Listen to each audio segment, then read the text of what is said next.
നമസ്കാരം. നമ്മൾ പറയാൻ പോകുന്നത് 2026 വർഷഫലമാണ്. തിരുവോണ നക്ഷത്രം എന്ന് പറയുമ്പോൾ ഈ നക്ഷത്രക്കാർക്ക് പൊതുവെ സത്യസന്ധരും ക്ഷമാശീലരും വളരെ ചിന്തിച്ച ശേഷം ഏത് കാര്യത്തിലും മുതിരു എന്നുള്ള അവസ്ഥ പറയപ്പെടുന്നുണ്ട്. ഈ നക്ഷത്രക്കാരെ ഉപകാരസ്മരണയുള്ളവരായിട്ട് പറയപ്പെടുന്നു. നക്ഷത്രക്കാർക്ക് ഗുണദോഷ സമ്മിശ്രമായിട്ടാണ് ഈ ഒരു വർഷം പറയപ്പെടുന്നത്. ഇവർക്ക് ബിസിനസ് ചെറിയ മന്ദതകളൊക്കെ ഉണ്ടാവാമെങ്കിലും ആരോഗ്യപരമായ ചെറിയ പ്രശ്നങ്ങളൊക്കെ ഉണ്ടാകുമെങ്കിൽ പ്രായണ ഒരു ഗുണകരമായിട്ടാണ് പറയപ്പെടുന്നത്. സ്ത്രീകൾക്ക് പ്രൊമോഷൻ ലഭിക്കുന്ന അവസ്ഥ, സന്താനങ്ങൾക്ക് അഭിവൃദ്ധി ഉണ്ടാകുന്ന അവസ്ഥ പറയപ്പെടുന്നുണ്ട്. ഇവർക്ക് പണത്തെ ചൊല്ലി ചെറിയ പ്രശ്നങ്ങൾ, ചെറിയ മാനസിക പ്രശ്നങ്ങളൊക്കെ ഉണ്ടാകുമെങ്കിലും പിന്നീട് വർഷം ആദ്യത്തിന് ശേഷം അതിൽ മാറ്റം വരുന്നതായിരിക്കും. ഉദ്യോഗത്തിൽ ഉദ്ദേശ സ്ഥലത്തേക്ക് സ്ഥലം മാറ്റം, സ്ഥാനക്കയറ്റം ഒക്കെ ഉണ്ടാകാൻ പറ്റും. കമ്പ്യൂട്ടറുമായിട്ട് ബന്ധപ്പെട്ട് ബിസിനസ് ചെയ്യുന്നവർക്ക് നല്ല സമയമായിട്ട് പറയപ്പെടുന്നുണ്ട്. IT മേഖലയിൽ നിൽക്കുന്നവർക്ക് നല്ല സമയമായിട്ട് പറയപ്പെടുന്നുണ്ട്. ഓഹരിയായിട്ട് ബന്ധപ്പെട്ട് സാമ്പത്തിക അഭിവൃദ്ധി പറയപ്പെടുന്നുണ്ട്. ഉദ്യോഗത്തിൽ താൽക്കാലികമായിട്ട് ചെറിയ പ്രശ്നങ്ങൾ ഉണ്ടാകുമെങ്കിൽ അത് സ്ഥിരമല്ല, താൽക്കാലികം മാത്രമാണ്. കുടുംബസുഖം നിലനിർത്താനായിട്ട് കുറച്ച് സമയം കൂടുതൽ ചിലവഴിക്കണം. പ്രൊമോഷൻ ശ്രമിക്കുന്നവർക്ക് നല്ല സമയമായിട്ട് പറയപ്പെടുന്നുണ്ട്. പൂർവിക സ്വത്തുക്കൾ ലഭിക്കാനുള്ള സാധ്യതയൊക്കെ ഇവർ കാണുന്നുണ്ട്. വീട് പണി തുടങ്ങുകയോ അല്ലെങ്കിൽ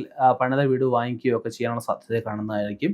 ബിസിനസ്സിൽ അവനവൻ ഉദ്ദേശിച്ചാലും കൂടുതൽ പുരോഗതി വർഷാവസാനം ഇവർക്ക് ഉണ്ടാവുന്നതായിരിക്കും. ഇവർക്ക് സർക്കാർ ജോലിയിൽ ഉള്ളവർക്ക് ചെറിയ ശിക്ഷ നടപടിയൊക്കെ ഉണ്ടാകും. അതൊക്കെ ശ്രദ്ധിക്കേണ്ടതാണ്. ബിസിനസ്സിൽ നല്ല ലാഭങ്ങളൊക്കെ ഉണ്ടാകുമെങ്കിലും അലച്ചിലുകൾ കുറച്ച് കൂടുന്ന അവസ്ഥയൊക്കെ പറയപ്പെടുന്നുണ്ട്. എഴുതുന്ന പരീക്ഷകളിലൊക്കെ വിജയം കൈവരിക്കാൻ ഇവർക്ക് ആവുന്നതായിരിക്കും. ഉത്തരവാദിത്വം, ജോലിഭാരം കൂടി വരാനുള്ള സാധ്യത കാണുന്നുണ്ട്. മറ്റുള്ളവരുടെ ജോലിയും കൂടെ ഏറ്റെടുത്ത് ചെയ്ത് അവരുടെയൊക്കെ പ്രീതി സമ്പാദിക്കാൻ ഇവർക്ക് ആവുന്നതായിരിക്കും. മേലുദ്യോഗസ്ഥരുമായിട്ട് ചെറിയ രീതിയിൽ പിണങ്ങേണ്ട ഒരവസ്ഥയൊക്കെ വന്നു ചേർന്നു വരാം. അതിലൊക്കെ ഒഴിവായി മുന്നോട്ട് പോകുന്നതാണ് നല്ലത്. സ്ത്രീകൾക്ക് ശ്രമിച്ചു കഴിഞ്ഞാൽ ഉന്നതമായ ജോലി, നല്ല ജോലി കിട്ടുന്ന അവസ്ഥ പറയപ്പെടുന്നുണ്ട്.